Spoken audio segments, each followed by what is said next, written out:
falar nessa manhã, todo o Congresso Brilhantes foi pensado em cima do relacionamento da noiva com o noivo. E nós vamos estar falando aqui de níveis de relacionamento. A apóstola Cândida abriu falando da cruz, porque tudo começa pela cruz. O nosso encontro, ou a possibilidade de um dia termos um encontro com o noivo, começa na cruz. Fiquei emocionadíssima de ouvir o testemunho da pastora de Passo Fundo. Ela me falou sobre o testemunho dela quando eu estive em Erechim, lá no Seminário Família. Cadê o povo de Erechim? Amém. E fiquei muito emocionada, principalmente quando ela falou que hoje tem um judeu morando dentro dela. Se cumpre que na cruz de Cristo, de dois povos se faria um.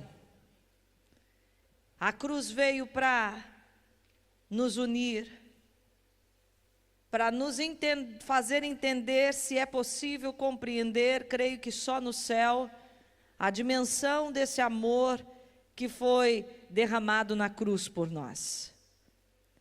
E eu quero que hoje o Espírito Santo, tomando os nossos corações, nos faça entender, faça a noiva entender a dimensão da paixão que Ele quer que esta igreja tenha por Ele. E eu vou falar de um coração aberto para um relacionamento comprometido. Nós estamos preparando uma igreja para ter as características de uma noiva fiel e não uma noiva leviana. Amém? Diga: eu quero ser fiel ao meu Deus. Hoje eu tenho percebido, isso sempre aconteceu, mas a cada momento que passa, nós temos visto que isso tem se intensificado. Eu tenho percebido que ninguém quer ter um relacionamento comprometido, porque dá trabalho. As pessoas têm medo de se relacionar com compromisso. As pessoas têm medo de gostar do outro e se frustrar, de não serem correspondidas, não é verdade? Hoje o linguajar, quando se fala de relacionamento a dois antes do casamento, tem o namoro, mas tem o ser ficante. Quem já ouviu isso? Ah, esse aqui é o meu ficante. Já ouviram ou eu ouvi isso em outro planeta? Né? É que a gente não fica, né? A gente é comprometido. E eu, uma vez atendendo uma moça, eu comecei a perceber na fala dela que o ser ficante é uma forma de você acreditar que você tem o controle da situação. Pois ninguém pode cobrar a ninguém de compromisso. Né? Já tem as cláusulas. Bom, se você é meu ficante, você não pode me cobrar amanhã se eu quiser sair com uma outra pessoa. Porque a gente só está ficando. E quem entra para esse tipo de relacionamento, aceita as cláusulas do ser ficante. Mas o problema é que às vezes, eu que aceitei as regras de ser apenas um ficante, me apaixono. E na paixão eu quero cobrar o outro de corresponder a um compromisso. Na paixão eu quero que o outro também tenha o mesmo nível de sentimento em relação a mim. Só que agora eu estou numa situação, porque se isso não aconteceu com o outro, eu não posso cobrar, porque eu aceitei as regras de apenas ficar. Estão entendendo? Não é verdade? E às vezes as pessoas fazem esse tipo ou entram para esse tipo de relacionamento acreditando que vão ter o controle, que não vão se frustrar, porque elas já estavam avisadas que não ia ter compromisso, mas percebem que tentar não se frustrar já é frustrante. Eu quero que vocês guardem isso. Se tem uma coisa na vida que não se foge é de frustração. Porque alguém que tenta não se comprometer nos relacionamentos para não se frustrar, vai ser eternamente frustrada por nunca ter a certeza de que vai ser correspondida em qualquer relacionamento que entre. Você entendeu? Uma geração de solitários. De pessoas que se sentem solitárias no meio da multidão. Ser ficante parece ser um crivo de relacionamento que hoje tem balizado os nossos relacionamentos em geral. A gente tem que cuidar para que esse tipo de padrão de relacionamento não entre na igreja. Amém? A gente às vezes tem agido assim sem perceber com Deus, no discipulado, nas minhas amizades e lógico, né, no casamento.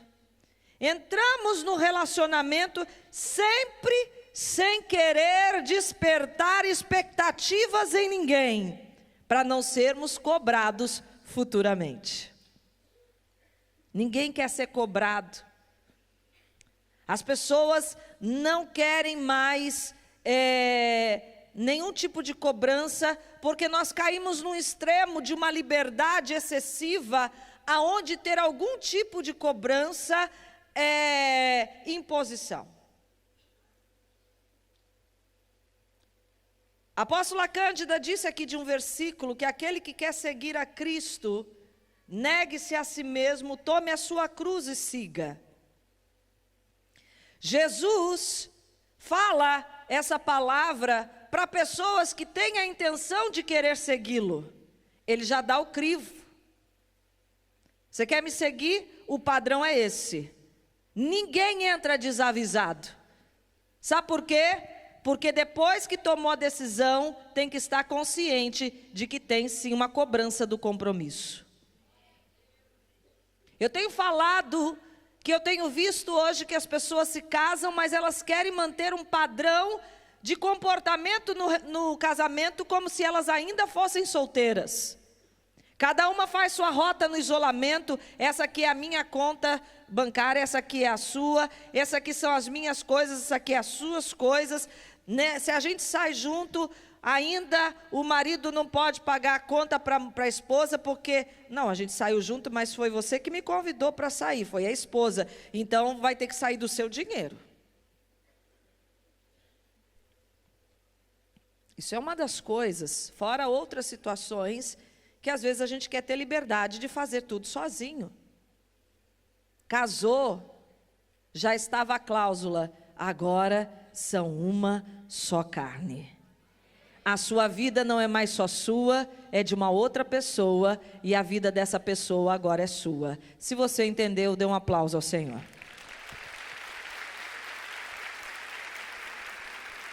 Quando nós entramos para os relacionamentos sem querer cobrança, sem querer compromisso, a gente sempre mantém o coração com reservas. Ele nunca é totalmente aberto para o outro. A gente sempre tem uma coisa escondida que a gente não quer que seja conhecida, para que a gente nunca esteja na mão de alguém. E eu tenho visto que isso tem acontecido muito. Não é o texto que eu vou usar como base, mas eu quero que você, se puder, abra sua Bíblia em Mateus 26, 58. Ou anote. Pedro andava 3 anos com Jesus. Antes da morte de Jesus, da crucificação, ele fala: eu estou pronto para morrer contigo. E Jesus fala: Pedro, hoje mesmo o diabo pediu para cirandar sobre a sua vida, e eu intercedi por você. Quando você se converter, consolida os seus irmãos. Jesus sabia que havia um desejo no coração de Pedro, mas que ainda não havia sido consolidado tudo aquilo que ele precisava entender de um amor verdadeiro, que era aquele que o seu mestre agora estava disposto a demonstrar no ponto auge da sua vida, porque enquanto esteve na terra sempre demonstrou, mas agora era a confirmação máxima de um tipo de amor que ele ainda não conhecia, ou que ele ainda não havia compreendido. E Jesus tem paciência com ele. Depois ele vai entender. Mas depois de 3 anos andando com Jesus, chega nesse momento, quando Pedro vê que o seu mestre está sendo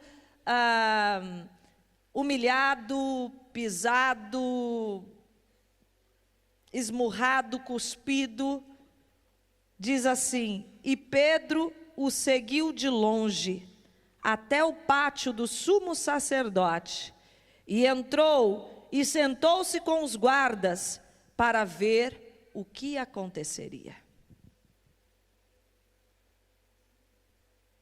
A gente está entrando para os relacionamentos, querendo já prever o fim, e se na nossa perspectiva de previsão de fim, talvez não seja pleno, então é melhor não entrar pleno. É melhor não se comprometer. Só que a gente nunca tem convicção do fim, quando nós falamos de pessoas, porque o coração do outro, por mais que haja demonstrações, declarações de amor, de fidelidade, sempre tem, todos os dias, uma decisão de cada um de fazer valer aquilo que tem desejo, que tem declarado e que quer manter sobre a sua vida. Eu sempre digo que a gente tem que viver a nossa vida muito mais pautado nos créditos que nós temos em nós mesmos do que no que o outro pode nos dar. Porque senão nós vamos fazer o que a apóstola Cândida disse, vamos às vezes entrar numa cobrança em relação ao outro, que o faz sentir culpado e que muitas vezes ele pode perceber até que ele nem tem condição de suprir a demanda que está sendo exigida.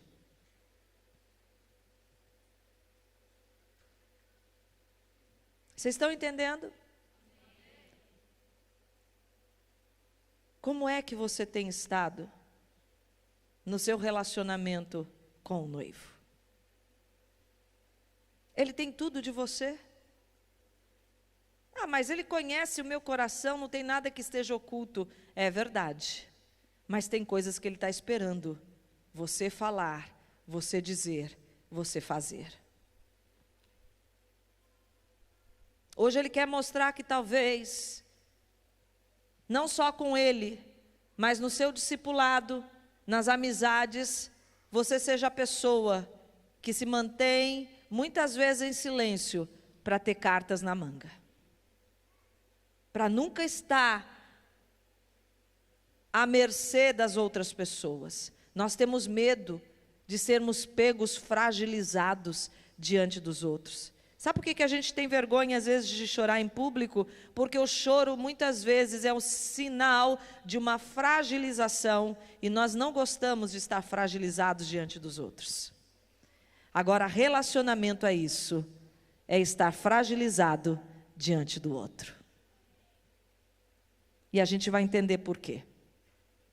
Não uma fragilidade que nos oprime, não uma fragilidade que nos anula, mas uma fragilidade de uma renúncia própria, de investir naquilo que você acredita, mesmo que o outro ainda não tenha o nível de investimento que você tem. E foi isso que Jesus fez. Se ele tivesse esperado nós estarmos no mesmo nível de investimento, talvez ele nunca morreria na cruz por nós. Mas eu quero falar de uma amizade de Davi e Jonatas. 1 Samuel 18, de 1 a 4. Eu quero mostrar aqui nesse texto que quem tem um coração aberto para um relacionamento comprometido, vai buscar ter algumas características que plantam isso no relacionamento.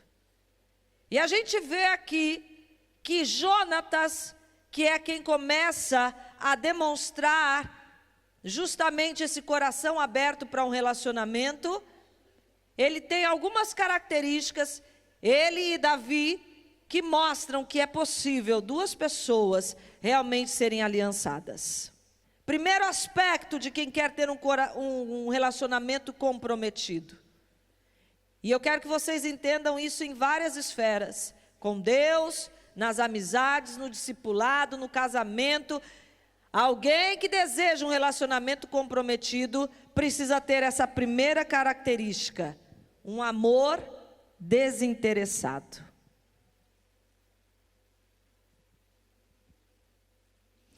Tem uma outra tradução que diz: e Jonatas o amou como ama a si mesmo.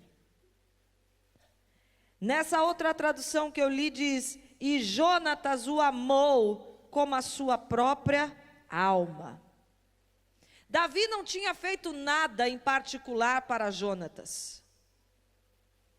Ah, não, poxa, eu gosto de você porque você fez isso para mim. Não. Ele está falando com o pai Saul, dizendo de quem é filho, depois de uma vitória, que demonstra o temor de Deus no coração de Davi, que não permite que um incircunciso como Golias esteja como estava, 40 dias e 40 noites, toda hora, chegando diante do exército do povo de Deus e afrontando, zombando, dizendo: e aí, cadê o guerreiro para vir lutar comigo?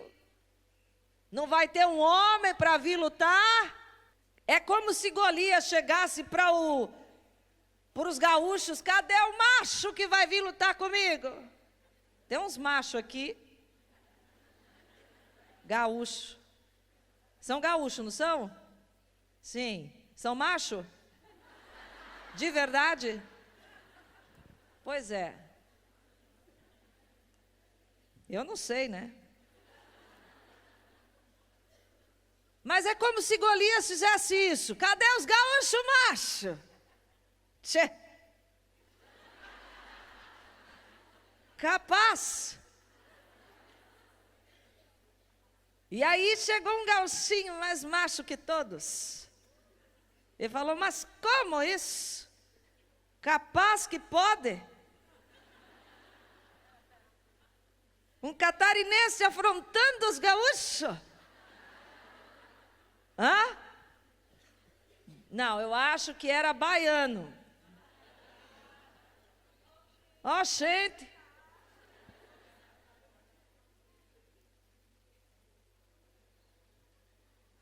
E aí ele fala: hoje mesmo o Senhor me entregará esse incircunciso, porque quando eu estava cuidando das ovelhas do meu pai, chegava o urso e o leão, e eu ia e matava para proteger as ovelhas do meu pai. Pois eu quero dizer que nessa mesma unção, hoje o Senhor dos exércitos me entregará esse incircunciso diante do exército inimigo. E Davi foi lá e lascou-lhe a pedra. E depois pegou a espada e ainda cortou a cabeça. E falou: bah, mas que sou macho mesmo? E o meu Deus é mais macho que todos. Jonatas está vendo um homem temente a Deus. Eu quero dizer para você que o temor do Senhor é o princípio da sabedoria e é o que atrai as pessoas a estarem junto de você. O temor do Senhor vai te proteger e vai colocar pessoas desinteressadas diante de você, que vão proteger a tua alma e que vão ter um compromisso de fidelidade contigo. Se você entendeu, dê um aplauso ao Senhor. Para mim, esse é o primeiro presente que Deus dá a Davi depois de uma vitória como essa, de ter honrado a Deus num relacionamento comprometido. Deus fala assim: eu vou dar um homem comprometido para andar com Davi. As pessoas vão te usar. As pessoas são muitas vezes interesseiras. Muitas vezes elas não fazem isso por mal. São as fragilidades da alma dela. Eu acabei de sair de uma situação que provou tudo isso no meu coração e que está sendo um exercício realmente diante de Deus, de entender tudo isso e de liberar perdão, porque machuca. Machuca você perceber que você foi usada, que as pessoas se aproximam de você com interesses pessoais. E no ministério nós vamos passar por isso muitas vezes. Essa é a boa notícia para te dar nessa manhã. Não levante, não vá embora. Vai ficar melhor. Ele amava a Davi como quem ama a sua própria alma. Essa expressão, amava como quem ama a sua própria alma, vai ser repetida no verso 3 desse texto. E essa descrição repetida é para dar ênfase à profundidade e à natureza do amor desinteressado de Jonatas por Davi. Ninguém faz mal a si mesmo. Se você ama alguém nessa dimensão de amor, você vai cuidar e dar honra a essa pessoa. E às vezes a gente, quando usa essa palavra honra, nós usamos só em relação a autoridades. Mas a Bíblia manda, ela dá esse mandamento de que você tem que amar o seu irmão e preferi-lo em honra. A gente vai ler um texto aqui que fala justamente desse padrão de amor desinteressado. Mas nós nos aproximamos das pessoas sempre esperando algo que elas podem nos dar. E nós estamos vivendo um século onde a gente só pode estar em algum lugar ou com alguém se eu tenho algum benefício para tirar daquilo. Há algum tempo atrás, já entrando aí o século 21, mas eu creio que isso é mais antigo, começou a se falar da geração X e Y. E diz que a geração X, que é a geração mais antiga, era a geração justamente que prezava por compromissos. As pessoas queriam começar a vida numa empresa e terminar nela. Isso era honroso. Hoje não. Hoje, aqui não está bom para mim, eu vou para lá. Perdemos o amor à camisa. A gente vai ver, eu gosto muito, quem me conhece sabe, eu acho que vestes é um significado, um símbolo no real de, como a gente fala, vestiu a camisa. As minhas meninas brilhantes da Sucá fizeram camisas. Porque elas estão dizendo que elas vestiram a camisa da Sucá e do Seminário Brilhantes. Fizeram uma para mim, eu pedi P. P? P slim ainda. E aí me trouxeram ontem. E eu não experimentei. Aí eu fui colocar hoje, que eu ia vir com uma cacharel branca e com a camiseta por cima. Com a cacharel não entrou. Sem a cacharel entrou, mas eu senti que é como se eu colocasse São Paulo dentro de Guaratinguetá, que é a minha terra, que é um ovo. Então eu estava assim, tufada. Mas eu queria estar aqui com a camiseta, porque nós vestimos essa camisa juntas. Eu vim com essa roupa. Estou bonita? Vou fazer um desfile de modas aqui, né? Bem histérica essa roupa. Vermelho e branco é roupa de histérica, tá? De mulher que quer aparecer mesmo. Com cinto vermelho ainda, sapato vermelho, tudo combinando. A boca vermelha. Mas eu falei, eu vou de noiva. E com o manto do Cordeiro sobre a minha vida.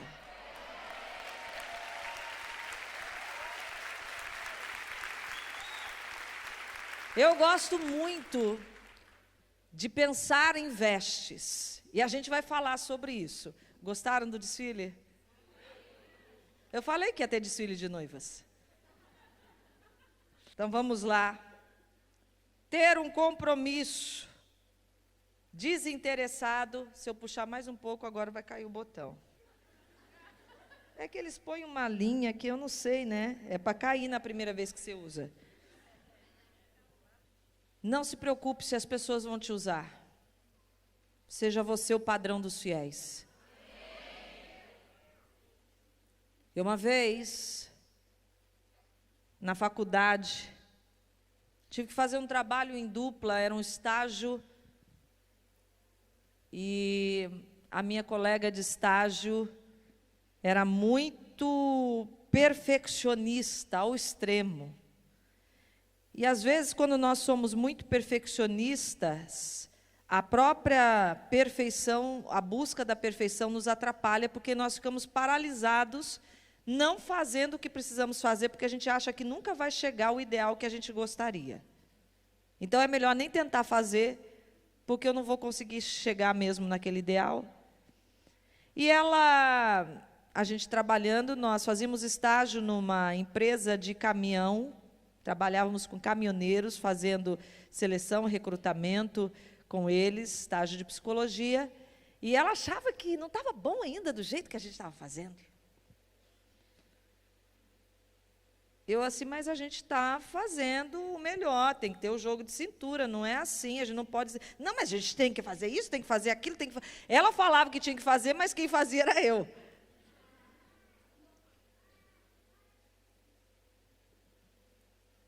Aí ela chegou para mim assim, não sei, eu falei assim, olha, fulana, deixa eu te dizer uma coisa. Eu não vejo da forma como você vê. Mas se você está insatisfeita de fazer o estágio comigo, você é livre. Eu tenho essas e essas e essas críticas a teu respeito.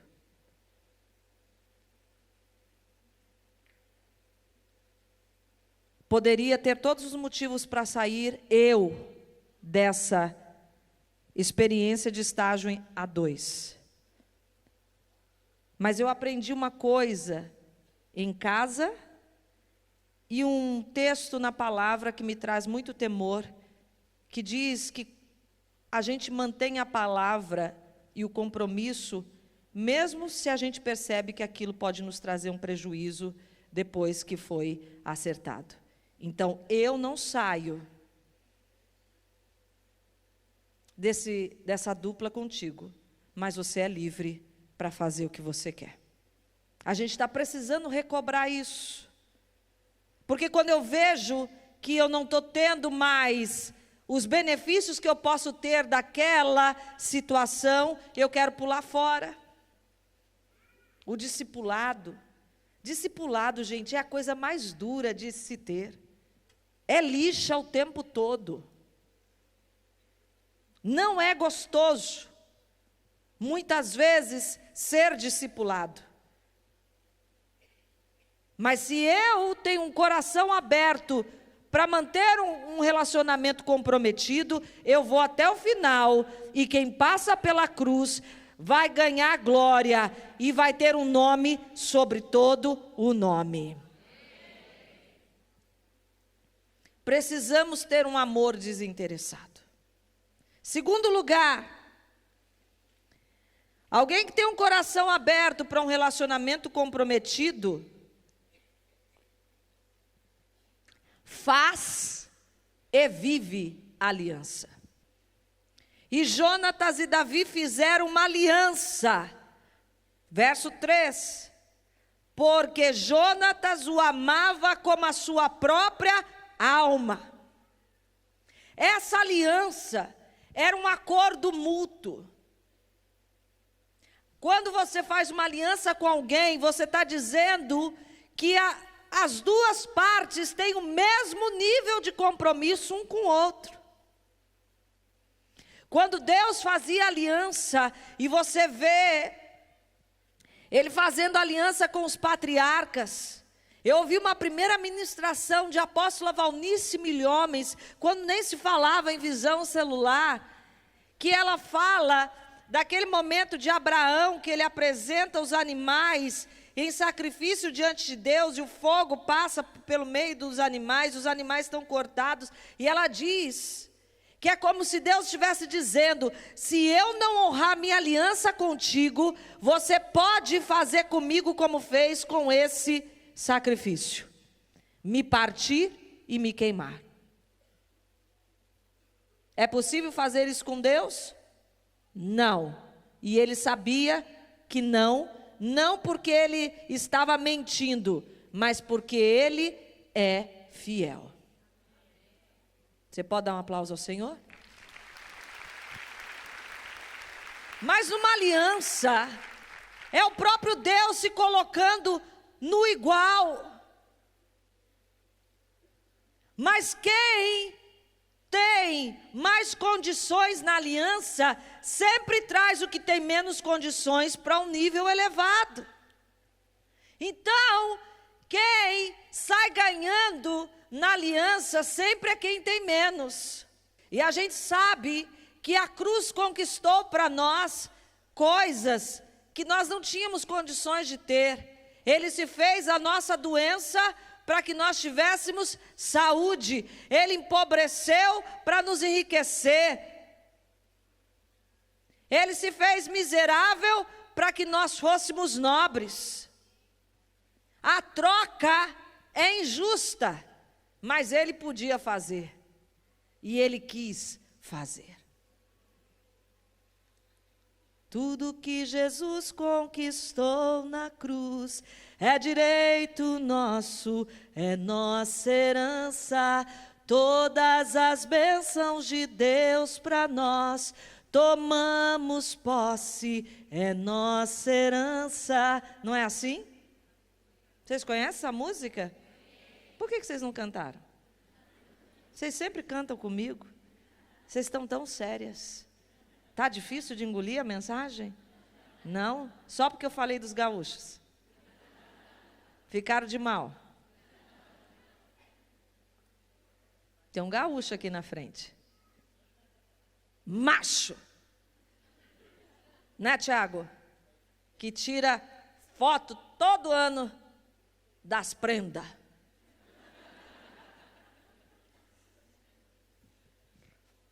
Foi um tratado entre iguais, ainda que os dois jovens não fossem exatamente iguais. Certamente, Jonatas, que tomou a iniciativa da amizade, tinha em vista fazer de Davi um membro da casa real. Olha só como é na aliança. E não foi isso que Jesus fez por nós? Vós sois hoje sacerdócio real, geração santa, povo adquirido. Não é? Jesus é o Jonatas na nossa vida, que decidiu ter uma amizade conosco para nos colocar na família real. Você pode dar um aplauso a ele?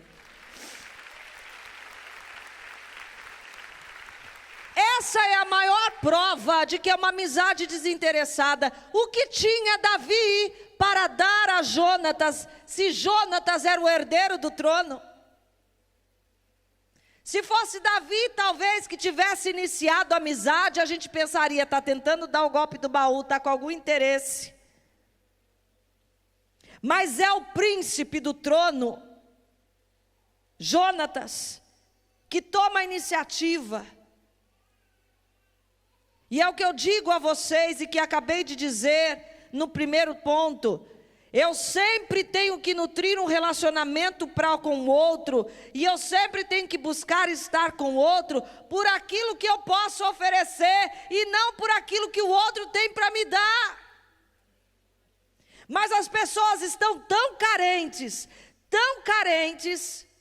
que elas buscam estar com o outro para suprir as suas carências. E na hora que a frustração vem da não correspondência desse relacionamento, elas aumentam o tamanho da carência. Quando nós damos do que não temos, estamos correndo risco de ficar com menos ainda. O que é que você tem para oferecer?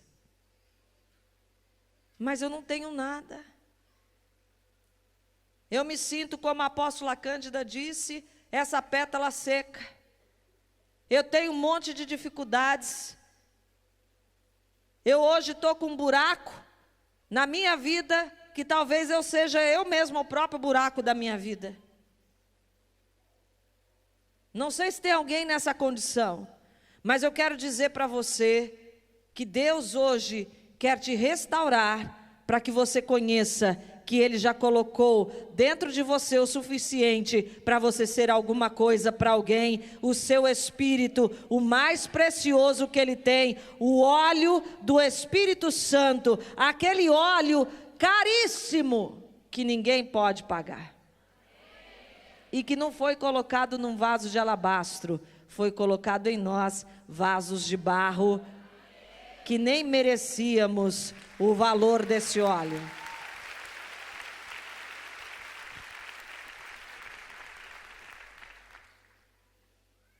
Faz e vive a aliança. Terceiro, quem tem o coração aberto para o relacionamento é cobertura e proteção. Jonatas se despojou da capa que trazia sobre si, como também da túnica ou das suas vestes, da sua espada, do arco e do cinto, e deu a Davi. Quando vivemos um coração aberto para o relacionamento, temos postura de nos despojar do que somos para servir a quem amamos. Completai o meu gozo de modo que tenhais o mesmo sentimento, tendo o mesmo amor, acordes no mesmo espírito, cuidando numa só coisa. Nada façai por contenda ou por vanglória, mas com humildade, considerando os outros como superiores a si mesmos, não atentando cada um para o que é seu, mas o que também era dos outros. Tende em vós esse sentimento que houve também em Cristo Jesus, o qual, subsistindo em forma de Deus, não julgou ser igual a Deus, coisa que poderia reivindicar, mas esvaziou-se a si mesmo, tomando a forma de servo, feito à semelhança dos homens. Teve um homem que tirou a túnica para nós. Teve um homem que tirou a capa para nós. Jesus Cristo. E hoje Ele está esperando.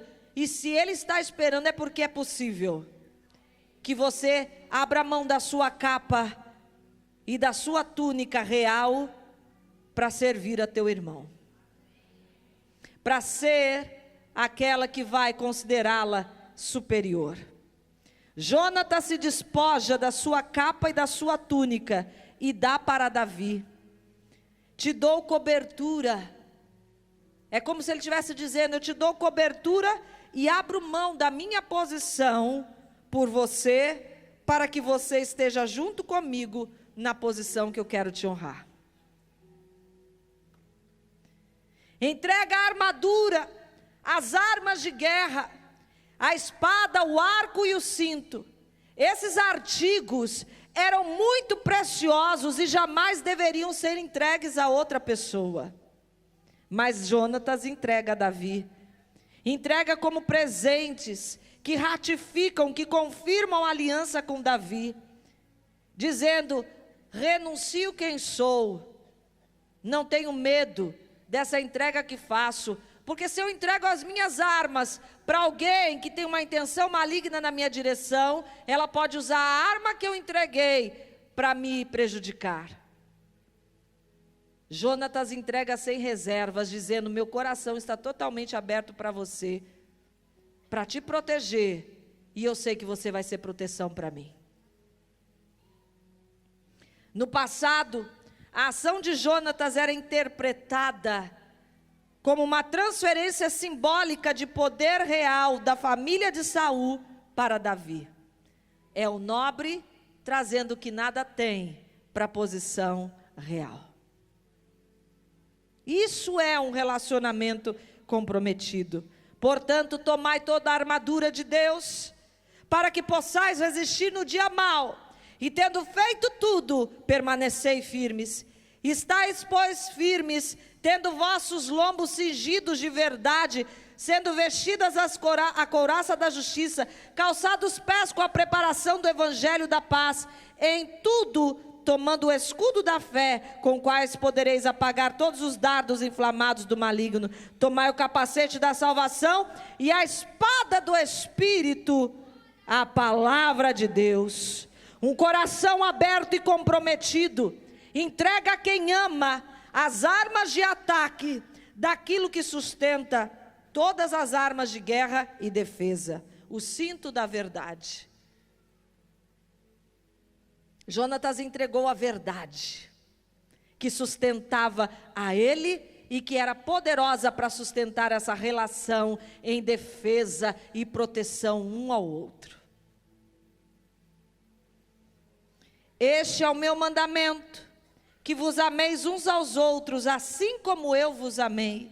Ninguém tem maior amor do que este, de alguém dar a própria vida pelos seus amigos. Jonatas morre em batalha junto com seu pai. E Davi faz um cântico e ordena que fosse ensinado e cantado aos filhos de Judá. E eu termino com esse texto.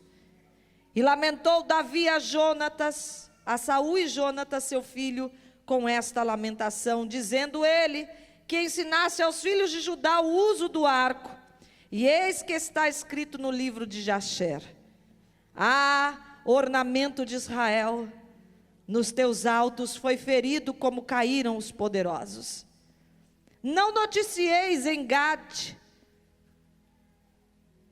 no território do inimigo, a gente não canta a vitória da morte de um nobre. Não noticieis em Gate, e não publiqueis nas ruas de Ascalon, para que não se alegrem as filhas dos filisteus, para que não saltem de contentamento as filhas dos incircuncisos. Proteção. Protege a imagem de quem ama. Vós montes de Giboa, nem orvalho nem chuva caia sobre vós, nem haja campos de ofertas alçadas, pois aí desprezivelmente foi arrojado o escudo dos poderosos, o escudo de Saul, como se não fora ungido com óleo. Aonde eles morreram, que não nasça mais nada, porque é uma desonra uma terra ter recebido de uma forma tão desprezível a morte de dois nobres. Que lindo, né? Do sangue dos feridos, da gordura dos valentes, nunca se retirou para trás o arco de Jonatas, nem voltou vazia a espada de Saul. Saul e Jonatas, tão amados e queridos na sua vida, também na sua morte não se separaram. Eram mais ligeiros do que as águias, mais fortes do que os leões. Vós, filhas de Israel, Chorai por Saul, que vos vestia de escarlata em delícias, que vos fazia trazer ornamentos de ouro sobre as vossas vestes. Como caíram os poderosos no meio da peleja. Jonatas, nos teus altos foi morto. Angustiado estou por ti, meu irmão Jonatas. Quão amabilíssimo me eras. Mais maravilhoso me era o teu amor do que o amor das mulheres. Como caíram os poderosos e perecem as armas de guerra. Você pode dar um aplauso ao Senhor?